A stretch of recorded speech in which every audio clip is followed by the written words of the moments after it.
أعوذ بالله من الشيطان الرجيم.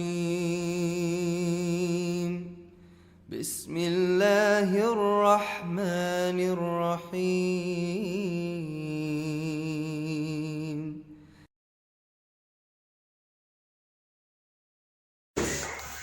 أعوذ بالله من الشيطان الرجيم. بسم الله الرحمن الرحيم. قد أفلح من تزكى وذكر اسم ربه فصلى بل تؤثرون الحياة الدنيا والآخرة خير وأبقى إن هذا لفي الصحف الأولى صحف إبراهيم وموسى. آمنت بالله صدق الله العلي العظيم وصدق رسوله النبي الكريم. اللهم صل على سيدنا محمد النبي وعلى آله وأصحابه وبارك وسلم. رب اشرح لي صدري ويسر لي أمري واحلل عقدة من لساني يفقهوا قولي. اللہ رب العزت کے لیے تعریف ہے، پوری کی پوری حمد اسی کے لیے ہے جو پوری کائنات کا خالق، مالک اور پالنے والا ہے، جو بڑی شان والا ہے، جس کی برابری کرنے والا کوئی نہیں ہے، کوئی دوسرا الہ نہیں ہے، کوئی دوسرا معبود نہیں ہے، کوئی دوسرا خالق نہیں ہے. اسی اکیلے رب کی بادشاہی ہے، اسی اکیلے اللہ نے یہ پورا نظام کائنات جو ہمیں نظر آ رہا ہے وہ اللہ تعالیٰ کا بنایا ہوا ہے، اور اللہ تعالیٰ کا ہی اس کے اوپر قبضہ ہے. جس وقت جس کو چاہیں کوئی ایسی چیز نہیں ہے جو اللہ تعالیٰ کے قبضہ قدرت سے باہر ہو. اور اللہ تعالیٰ کی شان یہ ہے کہ جس طرح سورہ یاسین میں فرمایا کہ انما امرہ اذا اراد شیئا ان یقول لہ کن فیکون، کہ اس رب کا شان یہ ہے کہ جب کسی وہ چیز کا ارادہ فرماتے ہیں تو کہتے ہیں کن، یعنی ہو، فیکون، تو وہ ہو جاتی ہے. تو وہ بڑا رب ہے اور اس نے پوری کائنات بنائی، امر کن سے بنائی، لیکن جب انسان کو بنایا تو خصوصی توجہ دی اور اس پر نوازش کی اور اس کو اپنی خلافت سے نوازا. اور آدم علیہ السلام کو اللہ تعالیٰ نے مٹی سے بنایا، اور فرشتے دیکھ رہے ہیں. وہ جب ایک تیار ہو گیا بالکل پورا خاکہ مجسمہ، تو ایک مرتبہ اللہ تعالیٰ نے ان کو متوجہ کیا، فرشتوں کو، اور فرمایا کہ میں اس میں اپنی روح ڈالنے والا ہوں، اور جیسے ہی میں اس میں روح ڈالوں تو آپ اس کو سجدہ کرنا. تو خالی انسان دو چیزوں کا مرکب ہے، ایک جسم، ایک روح. تو پہلے جو جسم تھا وہ تو ایسے ہی تھا، مجسمہ تھا، اس میں کوئی حرکت نہیں تھی، اور جب تک اس میں روح نہیں آئی اور اس کو سجدہ بھی نہیں کرایا.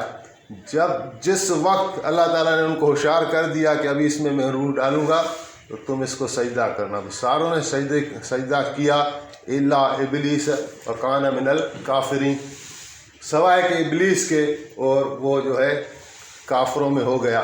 اس سے پہلے وہ اللہ تعالیٰ کی بندگی کرتا تھا، عبادت کرتا تھا، اور سالہ سال اس نے ایسا وقت گزارا تھا. تو اس کا یہ خیال تھا کہ یہ جو خلافت ہے، یہ جو مقام اللہ تعالیٰ نیا کسی کو دے رہے ہیں مخلوقات میں، تو یہ مجھے ملے شاید. لیکن وہ اللہ تعالیٰ نے، کیونکہ اللہ تعالیٰ خالق ہیں، مالک ہیں، اور سارا کچھ اسی رب کا ہے، تو جو جس چیز کا مالک ہوتا ہے اس پر اس کا پورا کا پورا اختیار ہوتا ہے، وہ اسی کی مرضی ہوتی ہے. تو اللہ تعالیٰ نے آدم علیہ السلام کو چنا، اس منزلت کے لیے انسان کو چنا، لیکن اس سے یہ بات ہضم نہیں ہوئی اور اس نے حسد کیا اور فیصلہ کر لیا کہ میں اس کا سجدہ نہیں کروں گا. تو ساروں نے سجدہ کیا اور اس نے سجدہ نہیں کیا. تو اللہ تعالیٰ نے پوچھا کہ تم نے کیوں نہیں سجدہ کیا؟ تو یہ کہنے لگا کہ انا خیر منہ، میں نے اس لیے نہیں کیا کہ میں اس سے بہتر ہوں. خلقتنی من نار و خلقتہ من طین، کیونکہ مجھے یا اللہ تم نے بنایا ہے آگ سے اور اس کو بنایا مٹی سے. اس کی نظر میں آگ زیادہ طاقت رکھتی ہے، چمک دمک رکھتی ہے، بھڑکاؤ ہے اس میں، تو وہ آگ جو ہے کوئی ایسی چیز ہے کہ جو مٹی سے افضل ہے. لیکن بزرگان دین نے لکھا کہ یہاں بھی اس کی غلط سوچ تھی کہ آگ بخیل ہوتی ہے، اس میں آپ ایک لکڑی ڈالو، کچھ بھی ڈالو، جلا کر خاک کر دیتی ہے. اللہ تعالیٰ نے مٹی میں ظرف دیا ہے، مٹی میں ایک دانہ رکھیں تو اس سے 700 وہ اگاتی ہے، اور مٹی سے خود لکڑی بنتی ہے، لکڑی سے آگ بنتی ہے. تو یہ جب آگ کا اصل بھی مٹی بنتی ہے تو یہ اپنی اصل سے کس طرح بہتر ہو سکتا تھا. تو بہرحال کہنے کا مقصد یہ ہے کہ اللہ تعالیٰ ہمارا رب ہے، پوری کائنات کا خالق مالک ہے، اس جیسا کوئی نہیں ہے، اس کا کوئی رشتہ دار نہیں ہے، اس کی کوئی بیوی نہیں ہے، اس کا کوئی باپ نہیں ہے، اس کا کوئی بیٹا نہیں ہے. وہ کھانے سے پاک ہے، وہ پینے سے پاک ہے، وہ سونے سے پاک ہے، ساری مخلوقات کو پالنے والا ہے، کھلانے والا ہے، نیند دلانے والا ہے، لیکن خود وہ پوری حاجتوں سے پاک ہے. وہ ایسا رب ہے کہ ہر ایک چیز اس کی محتاج ہے اور وہ کسی کا محتاج نہیں ہے. تو اس نے بہت کرم کیا انسانوں پر کہ ان کو خاص ایک مرتبے سے نواز کر اس زمین کے اندر بھیجا، لیکن امتحان کے لیے بھیجا. ابھی وہی انسان ہے، ایک طرف یا یہ بنے گا اشرف مخلوقات، یا تو یہ فرشتوں سے بھی اوپر چلا جائے گا، یا اگر وہ اس اسٹینڈرڈ پر نہیں آیا اور گر گیا اللہ کی نظروں سے تو پھر اسفل السافلین بھی یہی ہے، یعنی گرے میں گرا ہوا بھی پھر انسان ہے. پھر جو ہے وہ کوئی بھی آپ تصور کر لیں مخلوق، لیکن ان شر الدواب عند اللہ صم بکم الذین لا یعقلون، اس طرح کی آیت بھی ہے. کمی بیشی اللہ تعالیٰ معاف کرے کہ جو بھی گھومتا پھرتا کوئی بھی جانور ہے اس میں سب سے بدترین وہی ہے جو گونگا بن جاتا ہے، اندھا بن جاتا ہے اور اللہ کی آیاتوں پر غور و فکر نہیں کرتا. تو یا تو پھر یہ گرا ہوا ہے یا تو پھر بہت اونچا ہے. بیچ میں کیا ہے؟ بیچ میں اللہ تعالیٰ نے ایک راستہ دیا ہے جس کو ہم دین اسلام کہتے ہیں، اور اس کو سمجھانے کے لیے اللہ تعالیٰ نے اپنے محبوب کریم رؤوف الرحیم صلی اللہ علیہ وآلہ وسلم کا انتخاب فرمایا کہ تاکہ لوگوں کو سمجھ آئے کہ یہ پیغام کتنا عظیم ہے. اس کو لے آنے والا اللہ کے محبوب ہیں اور سید المرسلین ہے اور رحمت للعالمین ہے اور خاتم النبیین ہے. جو آسمان سے لے کر آیا وہ سید الملائکہ، سارے فرشتوں کا سردار ہے، حضرت جبریل امین. جس پر اترا وہ سارے نبیوں علیہ کا سردار ہے، اور جس امت پر اترا ہے امت کے لیے، تو یہ امت بھی ساری امتوں سے اللہ تعالیٰ نے ان کو فضیلت دی ہے. لیکن شرط وہی ہے کہ جو حضور کے ساتھ جڑ گیا اور اس دین کو اپنا لیا، احکام کو، اور اللہ پر ایمان رکھا، تو اسی کے لیے ہی سارے کے سارے درجے ہیں. جو آیت تلاوت کی گئی اس کا تھوڑا مفہوم عرض کر لوں کہ اللہ تعالیٰ فرما رہے ہیں قد افلح من تزکا، بے شک وہ کامیاب ہوا جس نے اپنے نفس کا تزکیہ کر دیا، اپنے نفس کو پاک کر دیا. قد افلح من تزکا وذکر اسم ربہ فصلی، اور اللہ کا ذکر کیا اور نماز پڑھی. بل تؤثرون الحیات الدنیا، مگر حقیقت یہ ہے کہ تم دنیا کی زندگی کو ترجیح دیتے ہو. والآخرۃ خیر و ابقیٰ، حالانکہ آخرت جو ہے وہ بہت بہتر ہے اس سے، اور ابقیٰ ہے یعنی ہمیشہ رہنے والی ہے. دنیا کی زندگی محدود ہے، مختصر ہے، آخرت کی زندگی نہ ختم ہونے والی ہے.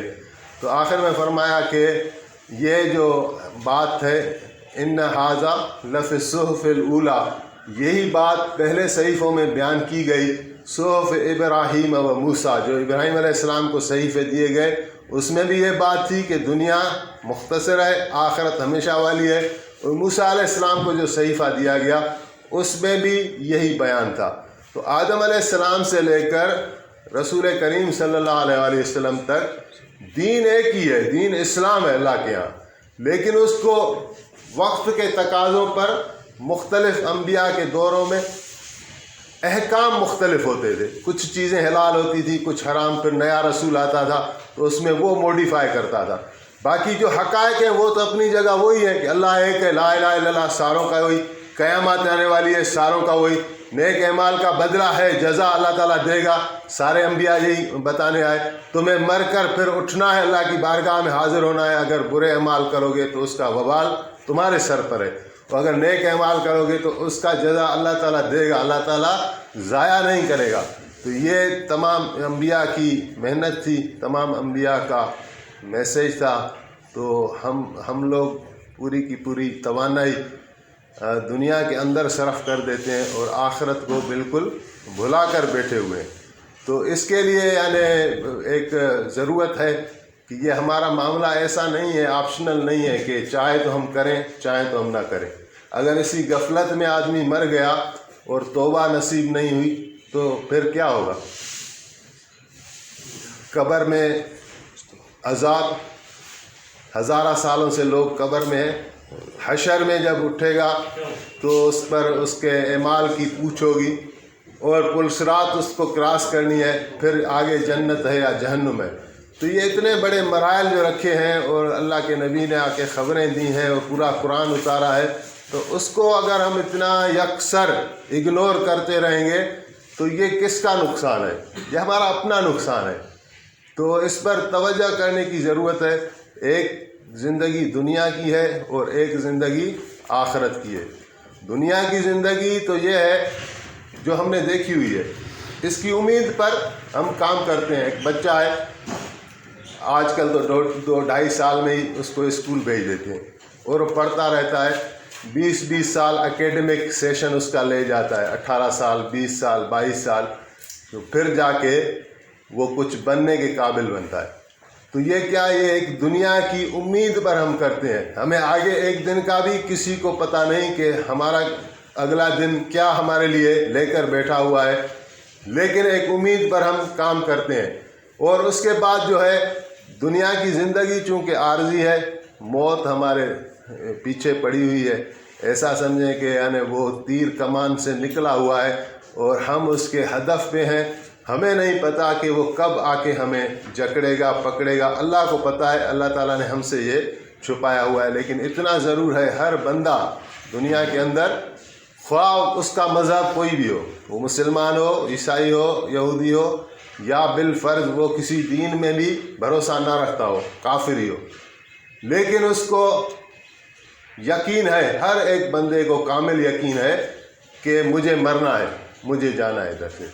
یہ دنیا میں نہ کوئی رہا ہے اور نہ کوئی رہے گا، تو یہ ہر ایک کو کامل یقین ہے۔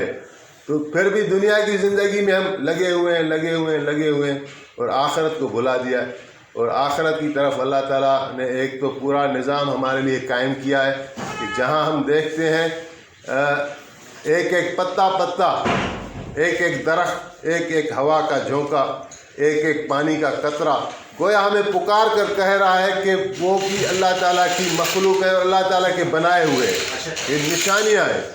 وَفِي أَنفُسِكُمْ أَفَلَا تُبْصِرُونَ۔ پھر اللہ تعالیٰ نے کہا کہ میری نشانیاں تمہارے اندر موجود ہیں تو تمہیں کیوں نہیں دکھائی دیتی؟ انسان اگر اپنے وجود پر بھی غور کرے تو بھی اللہ تعالیٰ کی نشانیاں ہیں۔ بچہ ابھی پیدا نہیں ہوا کہ اس کی غذا کا انتظام اللہ تعالیٰ کر دیتے ہیں اور ماں کے سینے میں اس کے لیے دودھ آ جاتا ہے۔ تو ایک چیز دنیا ہے اور ایک چیز آخرت ہے۔ امام غزالی صاحب نے اس کی مثال دی ہے کہ دنیا کی زندگی تو ہم دیکھ رہے ہیں 60 سال 70 سال 80 سال، زیادہ سے زیادہ آج کل یہی ہے، اور اس کا بھی کوئی بھروسہ نہیں۔ تو اور آخرت کی زندگی کا اس نے مثال دیا ہے کہ اگر اس زمین کو اناج کے ساتھ بھر دیا جائے، اتنا اناج رکھا جائے کہ یہ جا کے آسمان کو چھونے لگے، اور ایک پرندہ آئے اور ایک دانہ وہاں سے لے لے اور پھر 500 سال گم ہو جائے، اور 500 سال کے بعد آئے پھر ایک دانہ لے لے پھر گم ہو جائے، تو فرماتے کرتے کرتے کرتے تم یقین کرو ایک دن ایسا آئے گا کہ وہ زمین سے آخری دانہ اٹھا رہا ہوگا، لیکن آخرت والی زندگی ختم ہونے والی نہیں ہے۔ تو وہاں اللہ تعالیٰ نے کہا کہ وہ ہمیشہ ہمیشہ ہمیشہ والی زندگی ہے، اور یہاں یہ عارضی ہے، لیکن اس ہمیشہ والی زندگی کا دار و مدار پورا کا پورا اس دنیا کی زندگی پر ہے۔ تو جس نے مانا، نبی علیہ السلام کا کلمہ پڑھا اور حضور کے احکامات کو مانا، تو اللہ تعالیٰ نے ان کو بہت بہت بہت بلند درجے عطا فرمائے۔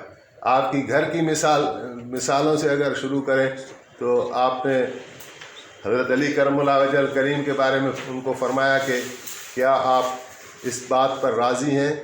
ہاتھ پکڑ کر فرمایا کہ میرا گھر اور آپ کا گھر جنت میں آمنے سامنے ہے۔ تو پھر ایک حدیث پہ ہے کہ جنت میں 8 طبقے ہیں اور 8 طبقے ایک دم ایک چمک اٹھے گی جو 8 طبقوں کو روشن کر دے گی۔ تو جنتی حیران ہو جائیں گے، ایسی چمک ہوگی، اور وہ رضوان جو اس کا مالک ہے، اپنا جنت کا انچارج ہے فرشتہ، اس سے پوچھیں گے کہ جنت میں سورج کہاں سے آ گیا؟ ہم نے تو سنا تھا کہ سورج جنت میں نہیں ہوتا۔ تو وہ فرمائیں گے کہ یہ سورج نہیں ہے، جنت فردوس میں حضرت علی المرتضیٰ اور حضرت فاطمہ سلام اللہ علیہ وہ باتیں کر رہے ہیں، کسی بات پر ان کی ہنسی نکلی ہے اور ان کے مبارک دانتوں سے ایسی چمک نکلی ہے جس نے 8 طبقوں کو روشن کر دیا ہے۔ تو نبی علیہ السلام کے ساتھ جو بھی جڑے، یہ تو بڑے اعلیٰ یعنی مرتبے کے لوگ ہیں، ایسے لوگ ہیں کہ نبی علیہ السلام نے جب امام حسن اور امام حسین علیہ السلام کی پیدائش ہوئی ہے تو آپ نے ان کے لیے جنت کی بشارت نہیں دی، بلکہ یہ فرمایا کہ جنت کے نوجوانوں کے یہ سردار ہیں۔ تو یہ تو آپ کے گھرانے کے لوگ ہیں، آپ کے ساتھ جڑے ہوئے ہیں، ان کا تو مقابلہ کوئی نہیں کر سکتا۔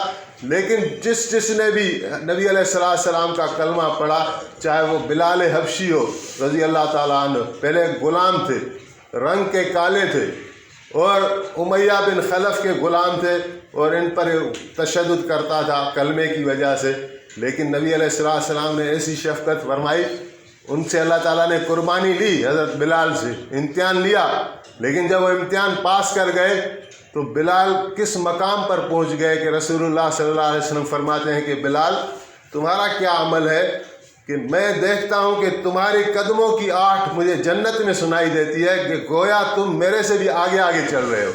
تو حضرت بلال عرض کرنے لگے کہ یا رسول اللہ میرا تو کوئی خاص عمل نہیں ہے، بس یہ ہے کہ میں وضو میں رہتا ہوں، اور جب میرا ایک وضو ساکت ہو جاتا ہے تو دوسرا وضو بنا لیتا ہوں، اور جب دوسرا وضو بنا لیتا ہوں تو 2 رکعت تحیۃ الوضو پڑھ لیتا ہوں۔ تو پھر آپ علیہ السلام نے فرمایا کہ جب قیامت برپا ہوگی تو سب سے پہلے نبی علیہ السلام نے فرمایا میں اپنی قبر سے نکلوں گا۔ آپ علیہ السلام کا ایک نام حاشر ہے، حاشر یعنی حشر جو ہے حضور کی مبارک ذات سے ہی آغاز ہوگا۔ تو آپ نے فرمایا میں اپنی قبر سے نکلوں گا اور میرے قدموں سے حضرت بلال نکلیں گے اور نکلتے ہی آذان دیں گے، اور اس آذان کے ساتھ ہی سارے لوگ میدان محشر میں جمع ہو جائیں گے۔ تو کہاں دفن ہے حضرت بلال؟ شام میں، دمشق میں، اور نبی علیہ السلام مدینہ عالیہ میں، کتنا فاصلہ ہے، لیکن آپ نے فرمایا میں نکلوں گا اور میرے ساتھ ہی حضرت بلال نکلیں گے۔ تو انہوں نے یعنی کیونکہ حضور کا کلمہ پڑھا، وفاداری کی، تو کس مقام پر پہنچ گئے۔ ایسے بہت سے صحابہ کرام ہیں جن کے یعنی مثالیں دی جا سکتی ہیں۔ حضرت مصعب بن عمیر سے رضی اللہ تعالیٰ عنہ، یہ نبی علیہ السلام کے ساتھ بڑی محبت کرتے تھے، مہاجرین صحابہ میں سے تھے اولین میں، لیکن یہ ہے کہ جو صحابہ حضور کی مبارک زندگی میں شہید ہو گئے ان کو اتنی پذیرائی آج امت میں حاصل نہیں ہے۔ جو بعد میں رہ گئے تھے کیونکہ وہ علمی کام کرتے رہے تو ان کے نام ہم زیادہ سنتے رہتے ہیں، بار بار آتے رہتے ہیں، لیکن جو نبی علیہ السلام کے ساتھ تھے اور انہوں نے اپنے جانوں کا نذرانہ حضور کی زمانے میں دے دیا تو ان کا پھر تذکرہ ہمیں جا کے کتابوں میں ملتا ہے۔ تو حضرت مصعب بن عمیر بھی بڑی ہستی والے صحابی ہیں، اور پہلے ان کا حال یہ تھا کہ امیر صحابی تھے، ناز و نعمت کے ساتھ پلے ہوئے تھے، جو کپڑوں کا جوڑا پہنتے تھے وہ اتنا عالی شان ہوتا تھا کہ اس کا کوئی مثل نہیں، اور جب عطر لگاتے تھے، خوشبو لگاتے تھے تو وہ بھی ایسی پائیدار ہوتی تھی، ایسی حسین ہوتی تھی کہ جس گلی سے گزر جاتے تھے وہاں گھنٹوں اس کا اثر رہتا تھا، لوگ سمجھ جاتے تھے کہ حضرت مصعب یہاں سے گزر گیا ہے۔ جب کلمہ پڑھ لیا لا الہ الا اللہ محمد رسول اللہ، تو کلمہ ان کے لیے وبال جان بن گیا، اور گھر والوں نے نکال دیا، اور وہ جو خوبصورتی تھی، وہ جو جوڑے تھے، وہ جو رہن سہن تھا، وہ سارا بکھر گیا، اور آ کے فاقوں پر فاقے۔ لیکن وہ کیا تھے؟ وہ حضور کے دروازے پر پڑے رہتے تھے۔ قرآن کی اتنی طلب تھی کہ جو آیات نازل ہوتی ساری کی ساری یاد ہو جاتی۔ پھر 13 سال کے بعد 12 سال کے بعد جب انصار مدینہ میں سے 6 لوگ مسلمان ہوئے یا 12 لوگ مسلمان ہوئے، تو انہوں نے آ کے عرض کی کہ یا رسول اللہ ہمیں کوئی اپنا نمائندہ دے دیں، معلم دے دیں، کہ قرآن کو نازل ہوتے 12 سال گزر گئے ہیں تو ہمیں کون دین سکھائے گا؟ تو آپ ایک بندہ دے دیں، ہم اس کو مدینے لے جائیں۔ تو آپ نے اپنے صحابہ کرام پر ایسے نظر دوڑائی کہ کس کو بھیجوں، تو آپ کی نظر انتخاب جناب مصعب بن عمیر پر پڑی، تو آپ نے حضرت مصعب کو فرمایا تم جاؤ۔ تو پیچھے یہ تھا کہ جس طرح اس کے گھر والے اس سے بدسلوکی کرتے ہیں، ستاتے ہیں، تو ایک طرح اس کو وہاں سے بھی سکون مل جائے گا، اور ایک طرح یہ تھا کہ اس نے پورا قرآن حفظ کیا ہوا تھا، اور حضور علیہ السلام سے سارے احکامات سیکھے ہوئے تھے، ایمان ان میں بہت مضبوط تھا، کلام ان کا اچھا تھا۔ تو ایسی صلاحیتوں کو دیکھ کر آپ نے حضرت مصعب کو ان 12 لوگوں کے ساتھ روانہ کیا مدینے، اور حضرت مصعب مدینے میں 1 سال رہے۔ 1 سال میں نہ کوئی کچا گھر تھا نہ کوئی پکا گھر، اسلام کی روشنی ہر گھر میں داخل ہو گئی، کوئی گھر ایسا نہیں تھا جس میں کم سے کم ایک فرد مسلمان نہ ہو۔ اور اگلے سال جب مصعب حضور علیہ السلام کی خدمت میں آئے تو 73 لوگ انصار کے ساتھ تھے جنہوں نے آ کے بیعت کی، اس کو بیعت عقبہ ثانی کہا جاتا ہے تاریخ میں، اور نبی علیہ السلام کو ہجرت کی دعوت دی، اور اس کے بعد آپ نے ہجرت فرمائی۔ تو حضرت مصعب کس جنگ میں شہید ہوئے؟ غزوہ بدر میں آپ نے 3 گروہ بنائے تھے، اور تینوں کے جھنڈے الگ الگ بنائے تھے، اور ان کا امیر مقرر کیا تھا۔ تو مہاجرین کا امیر آپ نے کس کو مقرر کیا؟ حضرت مصعب بن عمیر کو، جھنڈا ان کو دیا۔ اور انصار کے جو 2 قبیلے تھے خزرج اور اوس، خزرج کا جھنڈا ابن منذر کو دیا، اور اوس کا جھنڈا آپ نے اوس کے ہی سردار جناب سعد بن معاذ کو دیا۔ تو جب لڑائی ہوئی اور کافر بھاگنے شروع ہوئے تو انصار مدینہ ایک مکے والے کافر کو رسی سے باندھ رہا تھا، حضرت مصعب آ گئے، جس کو باندھا جا رہا ہے وہ مصعب کا بھائی تھا، نام تھا عزیز یا ابو عزیز۔ انصار اس کو باندھ رہا ہے، اور انصاری کو پتہ نہیں یہ دونوں بھائی ہیں۔ تو حضرت مصعب نے کہا انصاری کو کہ اس کو نا ٹھیک طرح سے مضبوط سے باندھے رکھنا، یہ میں اس کو جانتا ہوں، اس کی ماں بڑی امیر ہے اور اس سے ہمیں اچھے فدیے کی توقع ہے۔ تو اس کے بھائی کو غصہ آیا اور کہنے لگا حضرت مصعب کو کہ تم اپنے بھائی کے لیے یہ وصیت کرتے ہو؟ تو حضرت مصعب نے کہا کہ تم میرے بھائی نہیں ہو، میرا بھائی یہ انصاری ہے، کیونکہ ایمان اور اسلام کا جو ایک دائرہ ہے، ایک دھار ہے، انہوں نے جدا کر دیا تھا، ایمان والے ادھر اور کفر والے ادھر، وہ دونوں بھائی بھائی نہیں ہو سکتے، ایمان والے ہیں تو وہ بھائی بھائی ہیں۔ تو پھر غزوہ احد میں جب حضرت مصعب کی شہادت ہو گئی تو ان کا چہرہ مبارک بھی رسول کریم صلی اللہ علیہ وسلم کے مبارک چہرے سے ملتا تھا۔ ان کی شہادت سے بات مشہور ہو گئی کہ حضور شہید ہو گئے، جس میں صحابہ کرام میں پھر انتشار پھیل گیا تھا۔ پھر ایک مرتبہ آپ نے دیکھا کہ حضرت مصعب کو وہ جھنڈا ہاتھ میں ہے احد والی جنگ میں، تو آپ نے فرمایا کہ مصعب تم آگے چلو، کہ جھنڈے والا آگے ہوتا ہے۔ تو حضرت مصعب عرض کرنے لگے کہ یا رسول اللہ میں مصعب نہیں ہوں۔ تو پھر آپ سمجھ گئے کہ یہ مصعب تو شہید ہو گئے، یہ اللہ تعالیٰ نے اسلام کے جھنڈے کی حفاظت کے لیے فرشتہ بھیجا ہوا ہے۔ پھر آپ نے کسی اور صحابی کو حکم دیا کہ اس سے جھنڈا لے لیں۔ تو انشاءاللہ بس بات طویل ہو گئی، یہ 4-5 دن ہے تو صبح میں تھوڑی تلاوت کر لیتا ہوں، اور اللہ اور اللہ تعالیٰ کے حبیب کریم رؤوف رحیم صلی اللہ علیہ وسلم کا مبارک ذکر کر لیتے ہیں، کہ تاکہ ہمارے اندر بھی کوئی اصلاح بھی پیدا ہو، تذکرہ بھی ہو، اور دنیا اور آخرت کے لیے یہ ایک ہمارے لیے برکت ہے۔ نبی علیہ السلام کا ذکر ایسا ہے کہ اللہ تعالیٰ اس کو ہمیں امید ہے مردود نہیں کریں گے۔ تو اللہ تعالیٰ سے دعا ہے ہمیں اور آپ کو